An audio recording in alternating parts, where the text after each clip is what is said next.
คือรีคอร์ดนี่ก็ได้บ่ขึ้นมาแล้วสบายดีพี่น้องลูกหลานคนลาวคนไทยอยู่ไสก็แล้วแต่ที่เฮาออมเสรีภาพและประชาธิปไตยทุกท่านยินดีต้อนรับทุกท่านเข้าสู่รายการเสียงประชาชนลาว Voice of the Lao People Welcome to everyone Bienvenue à toutes et à tous แป๊บเดียวเด้อนางคักก่อน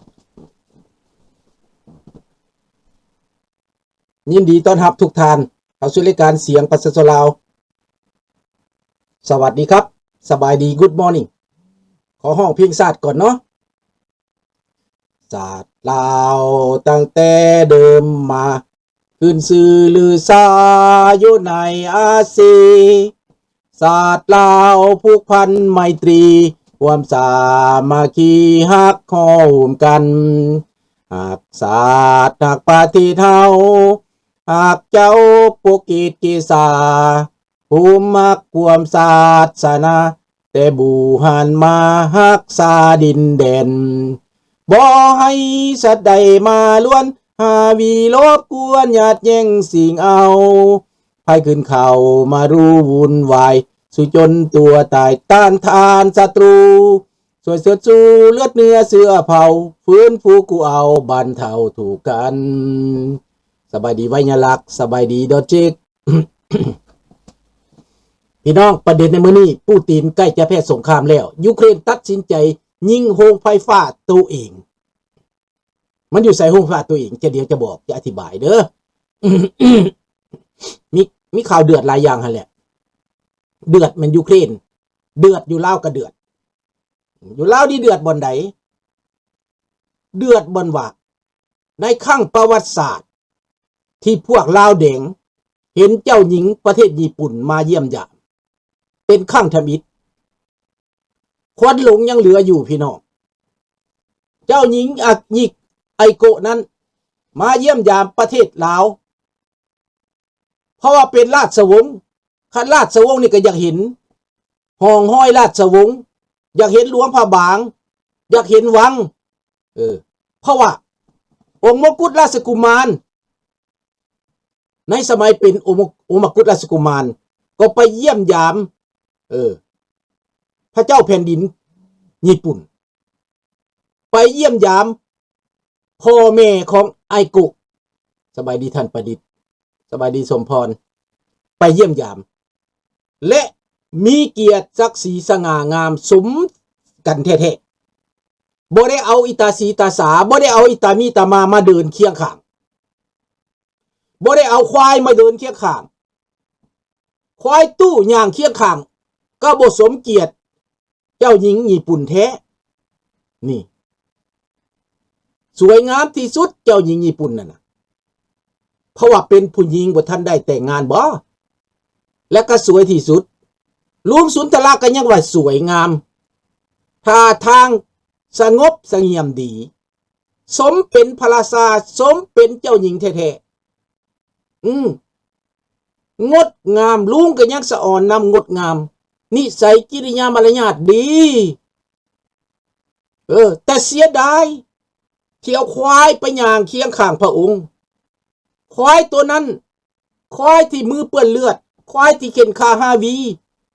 ควายที่กอบโกยโกงกินควายที่ทารุณประชาชนลาวมา50 ปีแล้วควายตู้ตัวนั้นนะควายท่อตู้นะและไปอยากเป็นเสด็จอยากเป็นเสด็จท่อตู้ย่างเคียงข้างพระองค์นำพาเห็นบ่ล่ะพี่น้องที่จริงแล้วพระองค์นั้นเฮ็ดเวียกหยังเจ้าหญิงไอโกะนั้นเฮ็ดเวียกเรื่องสภากาแดง Red Cross Croix Rouge ในระดับโลกว่าซั่นไปช่วยเหลือคนช่วยเหลือมนุษยธรรมใจล้นเปี่ยมไปด้วยความเมตตาธรรมมีจิตใจงดงามพระองค์มาครั้งเดียวก็เฮ็ดให้พระองค์ผิดหวังบ่ฮู้จักเรื่องสหายของพ่อพระองค์องค์มกุฎราชกุมารองค์มกุฎราชกุมารนี้ แมนไปเยี่ยมยามญี่ปุ่นเจ้าหญิงมณีไลและองค์มกุฎราชกุมารไปเยี่ยมยามงดงามที่สุดข้าพเจ้าเอารูปขึ้นหน้าปกให้พวกท่านเห็นว่าองค์มกุฎราชกุมารกับเจ้าหญิงมณีไลนั้นสง่างามที่สุดไปเยี่ยมยามญี่ปุ่นพระองค์พูดภาษาญี่ปุ่นก็คล่องได้ฝรั่งเศสก็คล่องได้อังกฤษก็คล่องได้นี่มันบ่ได้ยากอย่างหลายในสมัยก่อนญี่ปุ่นก็ซอยลาวมาตลอดบทบาทเกียรติศักดิ์ศรีมีนำกัน2ราชอาณาจักรญี่ปุ่น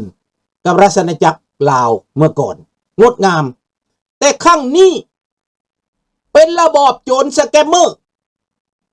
เป็นระบอบโจรปุ้นซาดคอร์รัปชันเป็นระบอบโจรมือเปื้อนเลือดเป็นฆาตกรดีอกดีใจว่าเจ้าหญิงไอโกะมาลาวนี่จะได้การช่วยเหลืออันหลวงหลายภายมากจะนำเงินนำคำมาให้มาช่วยเหลือประเทศลาวมาช่วยเหลือห้องหมอห้องเฮียนลาวผ่านสภากาแดงมาช่วยน้ำท่วมเป็นองค์กรการกุศลเจ้าหญิงการกุศลเจ้าหญิงผู้ใจบุญในเอเชียนนั่นแหละนรงค์แต่ในเจ้าหญิงมณีไลได้ข่าวว่าบ่ให้ห้องเพิ่นเป็นเจ้าหญิงให้ห้องเพิ่นป้ามณีไลเพราะว่าเพิ่นเป็นเจ้าของโรงร้านอาหารเพิ่นบ่มีหน้าที่เป็นเจ้าแล้วแต่สิเสียใจเนาะเจ้าหญิงเจ้าหญิงไอโกะนั้นคงจะเสียใจว่าไปปลดฐานะของพระองค์ไปปลดฐานะของเจ้าหญิงมณีไลไปปลดฐานะขององค์มกุฎราชกุมารจนล้มจนตายบ่เห็น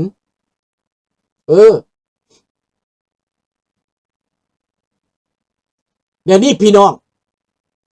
บ่มีคำตอบให้เจ้าหญิงมณีไลบ่มีจับคำตอบให้เจ้าหญิงไอโกะแล้วก็บ่ได้พบเจ้าหญิงมณีไลมั้งบ่ได้มารับต้อนเพราะพระองค์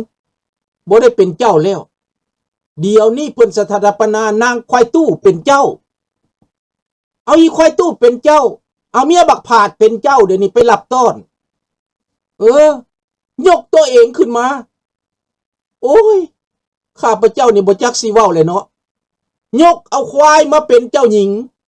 เพื่อจะไปรับต้อนแขกต่างประเทศแขกผู้ยิ่งใหญ่มาจากญี่ปุ่น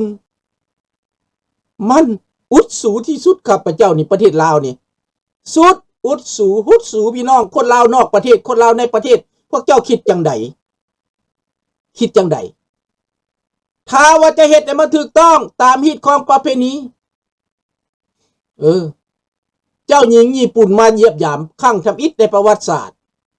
หลังจากพวกนี้ได้อำนาจพวกควายอันนี้ได้อำนาจเจ้าหญิงก็อยากรู้ว่าองค์มกุฎราชกุมารอยู่ไสสหายของพ่อพระองค์นั่นแล้วเจ้าหญิงก็อยากรู้ว่าวังเป็นจังไดยังงดงามอยู่บ่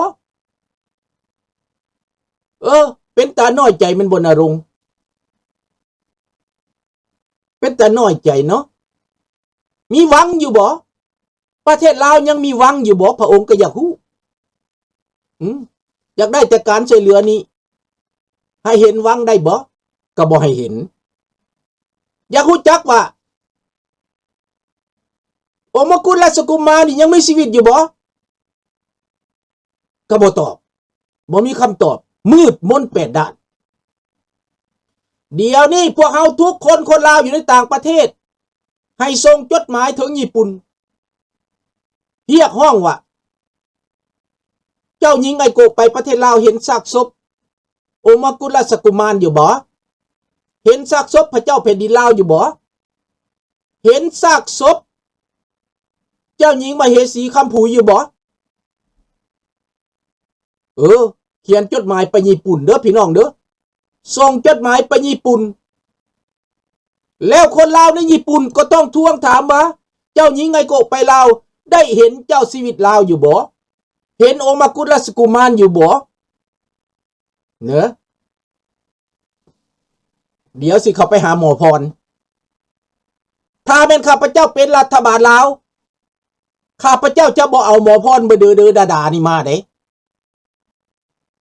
ข้าพเจ้าจะจัดเปิดกว้างให้ทุกคนได้เข้าสัมผัส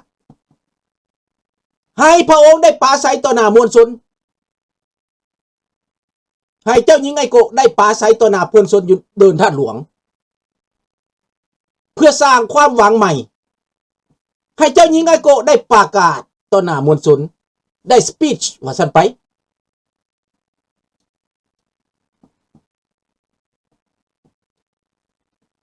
คือว่าเพิ่นจ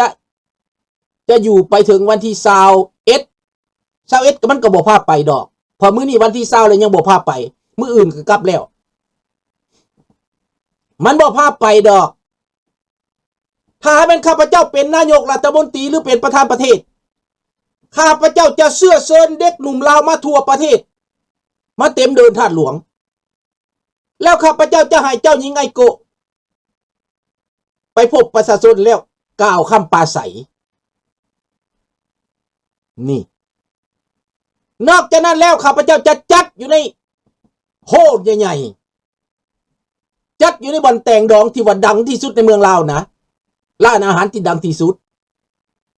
เชิญเอานักศึกษาปัญญาชนนักเรียนนักกฎหมายนักการปกครองการทูตต่างๆเข้าไปเฉลิมฉลองที่นั่นถ้าข้าพเจ้าเป็นเจ้าของร้านอาหารข้าพเจ้าจะจัดจะหลับให้กินฟรีในมือนั้นเลี้ยงฟรีแล้วผู้แขนบาสีข้าพเจ้าจะเชิญเอาหมอพรหนุ่มที่เสียงดีว่าวดีคำกรดีคล่องแคล่วในการว่าวการปากผู้ใดให้คำตอบได้บ่หมอพรหนุ่มในเมืองลาวเวียงจันทน์เป็นหยังเขาบ่ให้เราเป็นหมอพรเป็นหยังเขาเอาหมอพรขี้ตึกเก่าๆว่าวก็บ่เป็นว่าวไปทั่วที่ไปนะว่าจังใดก็ภาครัฐเนี่ยไปทางใดก็มีรถแห่ว่าซั่นโอ้ยคำอวยพรแบบนั้นตกเลยพี่น้องตกบ่ได้กล้าเกี่ยมมาอย่างดีหมอพรแบบนั้นนะหากินบ่กุ้มปากหมอพรแบบนั้นนะเสียงก็ไปขี่ปุ้ยบ่ได้เรื่องถ้าเอาหมอพรหนุ่มคนนั้นมานะมันจะเฮ็ดให้หน้าตาเฮ็ดให้ประเทศลาวนี่เป็นซอฟต์พาวเวอร์ลิ้นบ่เป็นพวกนี้พวกควายนี่ลิ้นบ่เป็น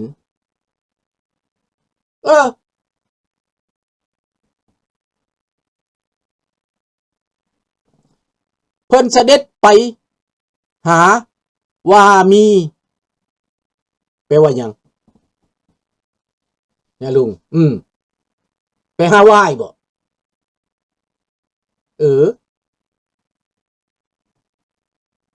หมอพรมื้อนี้แม่นหมอพรหยังหมอพรที่มาเว้านั่นหมอพรคนนั้นเราเว้าม่วนเราสูตรดีเรามีกรดีข้าพเจ้าว่าตัวนั้นสิดีหมอพรนี่บ่ได้เรื่องหมอพรภาครัฐอันนี้นะแย่งกันมาธรรมดาบ่แย่งได้ต้องเลือกเพ่นที่ผู้ใดเสียงดีหน้าตาดีแต่เอาผู้หนุ่มมานั้นจะเฮ็ดให้อยู่ในวัยของพระองค์จะอยู่ในวัยของพระองค์และเป็นหมอพรรุ่นใหม่หมอพรกอวิเศษบอกนั่นแหละเอาหมอพรกอวิเศษนั่นแหละมา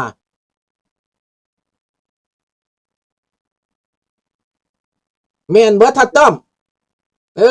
เอาหมอพรกี่กระตึกมาบ่สมเกียรติ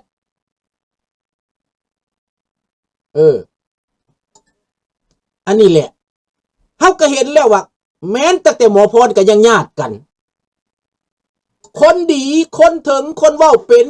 คนมีเสียงคนมีสง่าราศีบ่เอามาถ้าข้าพเจ้าจัดผู้แขนข้าพเจ้าจัดใหญ่โลดห้านภัตตาคารมีใส่ของปานีควายตู้เด้ถมเอานานั่นแหละห้านภัตตาคารเป็นยังบ่เอาไปถ้าแม่นอีการปานีควายตู้เป็นยังบ่เอาไปเป็นยังบ่เชิญไปนั้น